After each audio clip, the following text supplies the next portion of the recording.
Gimana caranya biar kita selalu tenang menghadapi masalah? Biar tenang ketika kita tahu nilai kita kayaknya anjlok. Biar tenang pas kita tahu judul kita ditolak. Lamaran juga sama, di hari yang sama lah gitu. Pagi judul ditolak, malam lamaran ditolak. Selama Allah nggak nolak kita kan masih aman nih. Karena apa yang di sisi Allah lebih baik. Gimana caranya kita biar nggak panikan ketika ada masalah? Walaupun sedih, itu fitrah manusia sedih. Cuman ada yang sedihnya wajar, ada yang sedihnya sampai berlarut-larut atau putus asa. Bentuk keputusasaannya macam-macam. Ada yang putus asa dengan bunuh diri, loncat dari jembatan, ternyata nggak meninggal, gagal bunuh diri gitu kan. Ada yang putus asanya dengan cara ngelakuin perbuatan dosa kayak mencuri, atau udahlah saya mah nggak mau peduli lagi dengan hal haram, yang penting saya ambil aja semua proyek gitu. Nah, ini putus asa. Ada yang putus asa dengan nggak mau lagi bertaubat. Dia ngerasa aduh kayaknya saya nggak pernah nasuhan nih taubatnya, taubat ulangi lagi, taubat ulangi lagi. Kenapa kita berputus asa minta ampun ke Allah padahal Allah nggak pernah putus asa mengampuni kita? Kan aneh nih. Allah tuh nggak pernah putus asa ngampuni kita, nggak pernah bosan menerima taubat kita. Allah nggak pernah bilang lo datang ntar pasti besok buat lagi, enggak. Padahal Allah maha tahu kita mungkin besok masih ngelakuin dosa yang sama. Asal kita datang, Allah langsung terima. Seolah-olah Allah tuh kayak husnuzon banget sama kita, walaupun pastinya Allah tahu tentang apa yang akan kita lakukan di masa yang akan datang. Ini artinya kenapa seseorang jadi putus asa, jadi berhenti untuk mencoba, jadi tidak lagi berharap apa-apa, jadi pesimis, jadi tidak survive dalam masalah, jadi penuh khawatir menghadapi hidup. Ada masalah dikit kayaknya udah kiamat dunia, padahal kuota habis doang nih. Langsung aduh kuota habis jam 11 malam. Biasanya kan jam 11 itu jam chatting tuh sampai jam 1. Atau jam 11 malam kuota habis padahal tadinya pengen ngebangunin dia. Iya dia gitu kan. Jam 2. Gampang, pakai aja kuota doa. Ya Allah bangunkanlah dia, tiba-tiba dia tetap bangun. Dia bangunin kita akhirnya. Ini bisa aja terjadi. Yang jelas gimana sih cara biar kita keep happy, tetap bahagia walaupun gak bisa jalan-jalan jauh. Tadinya pengen jalan sama teman-teman, ternyata duitnya gak cukup. Kita lihat teman-teman kerjanya traveling aja, ke Lombok, ke Batu Karas, kerjaannya keliling aja. Dan kita, aduh pengen juga ngeliat pantai misalnya, ke gunung, touring sama teman-teman. Ternyata, tapi saya nggak punya motor, saya nggak punya uang, saya nggak punya waktu dan seterusnya. Bisa nggak kita tetap bahagia seperti mereka, walaupun nggak ngerasain pengalaman-pengalaman asik seperti yang mereka rasain? Gimana caranya biar ketika kita sujud itu sama nyamannya dengan ketika kita tidur di atas pangkuan istri? Belum ya? Gak tahu sih rasanya. Pokoknya tuh keren banget loh. Salah satu yang bikin saya kalau gak bisa tidur itu tipsnya adalah tidur di atas pangkuan istri. Langsung tidur. Cuman masalahnya susah bangun. Nah ini nih, gimana caranya kalau kita sujud rasanya senyaman itu? Gimana caranya? Bukankah kita selama ini mungkin, kita atau saya lah, pas sujud pengen cepat bangun. Gimana caranya sujud gak bangun-bangun? Pas kita sujud, aduh pengen lama gitu sujudnya teh. Terutama kalau sholat sendiri. Kalau sholat jamaah memang gak boleh. Kenapa? Karena hajat orang beda-beda. Nabi kalau sholat jamaah mah standar-standar aja. Tapi giliran sholat sendiri, itu sampai orang kewalahan ngikutin Nabi.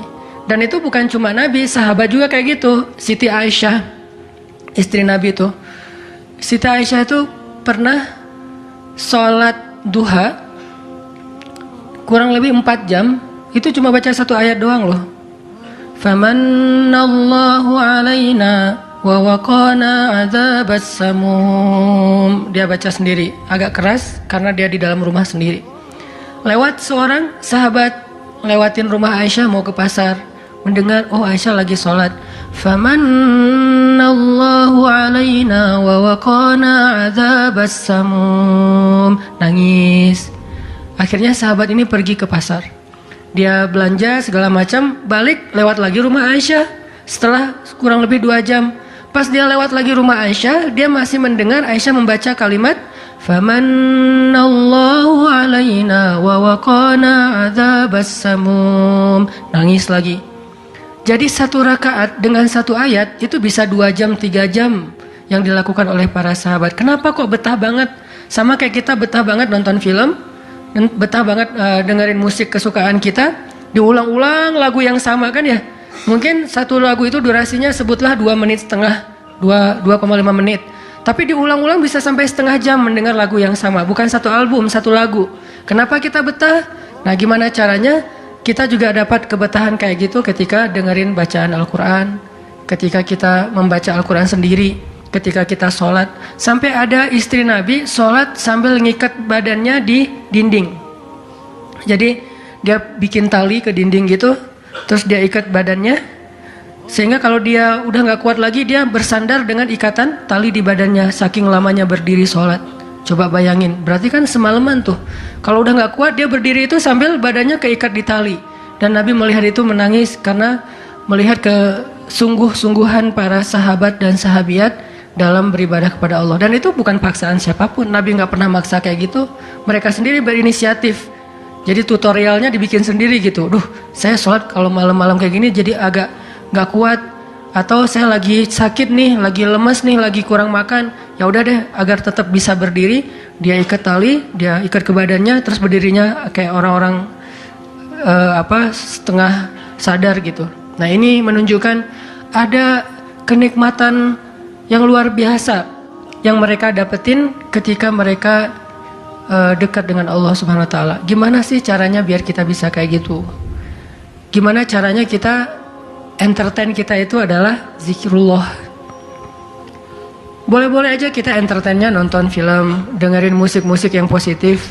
Entertain kita mungkin chatting, entertain kita mungkin update status, entertain kita mungkin kepoin mantan misalnya. Boleh-boleh aja selama masih wajar. Tapi bisa nggak entertain kita yang lain itu zikrullah? Dengan mengingat Allah kita jadi terhibur gitu. Dan itu entertain luar biasa pahalanya. Gimana caranya? Ini yang kita pengen belajar malam ini, sehingga kita bisa tetap happy walaupun dalam keadaan tadi akhir bulan, dalam keadaan habis diputusin, dalam keadaan ditolak, dalam keadaan bingung, galau, segala macam, termasuk habis pulsa. Tetap bisa happy. Pas telepon, pulsa Anda tidak mencukupi, Masya Allah, gitu. Senyum gitu ya. Bukan, kemana nih, apa panik, biasa aja. Nah, ini kita perlu belajar. Saya juga merasa butuh mempelajari lagi gimana caranya biar bisa ngerasain itu. Dan nasihatnya bukan dari saya, karena saya juga masih belajar, belum istiqomah amat nih. Tapi nasihatnya dari para ulama yang diambil dari ayat Al-Quran dan hadis-hadis Rasulullah SAW. Nah, sebelumnya coba kita perhatiin dulu kisah tentang ketenangan dengan mengingat Allah tuh kayak gimana. Salah satunya ada di surat At-Taubah yang terkenal. A'udzu billahi minasy syaithanir rajim. Illa tansuruhu faqad nasarahu Allah.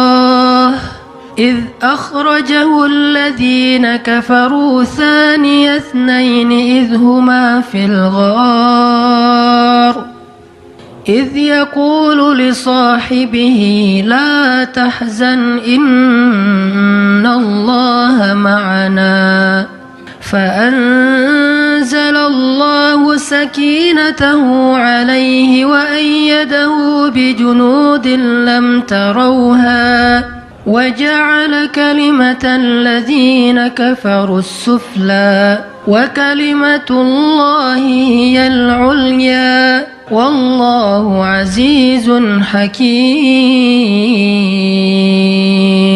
Kalau kalian tidak menolongnya, maka sungguh Allah akan menolongnya. Seperti ketika orang-orang kafir mengeluarkan dia dari kota Mekah pada saat dia menjadi salah satu di antara 2 orang yang berdiam di dalam gua, yaitu Gua Thur. Ketika ia berkata kepada sahabatnya, yaitu Abu Bakar, dia di sini siapa? Rasulullah SAW ketika dia berkata kepada sahabatnya, la tahzan innallaha ma'ana, janganlah kamu khawatir, bersedih, takut, itu sama, sesungguhnya Allah bersama kita. Maka Allah Subhanahu wa taala menurunkan rasa ketenangan kepadanya dan menolongnya dengan tentara yang kalian tidak bisa melihat, sehingga Allah menjadikan kalimat orang-orang kafir itu menjadi dikalahkan atau rendah, dan kalimat Allah adalah kalimat yang tinggi, dan Allah Maha Perkasa lagi Maha Bijaksana. Ini kan kata-kata yang paling populer ya, la tahzan innallaha ma'ana. Tips pertama kalau kita pengen bisa lebih tetap tenang, happy ketika kita dalam tekanan adalah kita tuh emang harus punya sahabat yang selalu mengingatkan kita kepada Allah Subhanahu wa taala. Sahabat yang mengingatkan kita kepada Allah. Ini yang terjadi kepada Abu Bakar As-Siddiq. Sekelas Abu Bakar yang imannya sampai ke derajat Siddiq, bukan cuma mukmin loh, Siddiqun. Kan ada mukmin, ada muttaqin, ada siddiqin. Ini udah derajatnya Siddiq. Arti Siddiq itu udah nggak ada lagi keraguan di hatinya. Udah nggak ada lagi masalah sedikit pun. Ketika orang-orang ragu, Abu Bakar tetap yakin. Salah satu kasusnya pas Nabi pulang Isra Mi'raj. Nabi bilang bahwa saya baru pulang dari Palestina dan baru naik ke langit semalam. Diberitakan ini kepada orang-orang kafir Quraisy, tapi orang-orang kafir Quraisy nggak percaya. Lalu ketika para sahabat-sahabat lain mendengar, mereka kayak ragu-ragu gitu, bener nggak ya, bener nggak ya? Lalu ketika ditanya kepada Abu Bakar, ya Abu Bakar, lihat tuh teman kamu makin gila aja. Emangnya kenapa, kata Abu Bakar? Dia ngaku-ngaku baru pulang dari dari Palestina. Dia ngaku-ngaku baru pulang dari langit. Katanya Isra dan Mi'raj semalaman, dalam waktu 1 malam. Lalu Abu Bakar bertanya, siapa yang bicara kayak gitu? Dia atau kalian?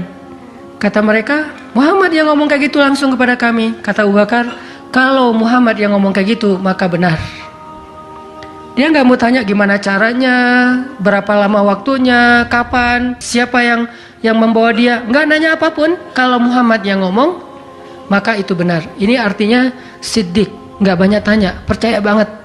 Kalau ayatnya kayak gitu, udah cukup. Kalau hadisnya kayak gitu, udah cukup. Kalau kata ulama kayak gitu, saya ikut. Nggak ada kenapa kayak gini dan seterusnya, nggak. Ini menunjukkan Abu Bakar itu orang yang sangat luar biasa imannya. Tapi dia tetap manusia. Gimana pun imannya udah kuat, mantap, siddiq, ketika ada masalah, sifat dasar manusia itu keluar lagi, yaitu khauf, rasa khawatir, takut. Dan yang luar biasa, khawatir dan takutnya Abu Bakar itu bukan untuk keselamatan diri beliau. Abu Bakar itu khawatir terhadap keselamatan Rasulullah SAW. Jadi bukan keselamatan Abu Bakar. Kalau kita mungkin khawatir terhadap keselamatan diri sendiri nih. Kalau Abu Bakar derajatnya khawatir terhadap gimana ya Rasul, kalau mereka ngelihat ke bawah, ke kakinya, pasti kita akan ketahuan. Karena mereka sembunyi di sebuah lubang, nggak gua sih, kecil, lubang di bukit Jabal Thur. Dan orang-orang kafir Quraisy sudah datang ke lubang itu, berdiri tepat di pintu gua. Kalau mereka ngelihat ke bawah, udah ketahuan tuh, kelihatan Rasulullah sama Abu Bakar. Sehingga Abu Bakar berkata, ya Rasulullah, kalau mereka ngelihat kita sedikit aja ke bawah kaki mereka, mereka akan menemukan kita. Gimana ini ya Rasul? Saya khawatir terhadap keselamatanmu. Apa kata Nabi? Ya Abu Bakar, ma dhannuka bithnain, Allahu salisuhuma. Wahai Abu Bakar, kenapa kamu pikir kita cuma berdua? Allah yang ketiga di antara kita. Baru la tahzan innallaha ma'ana. Jangan khawatir, Allah bersama kita.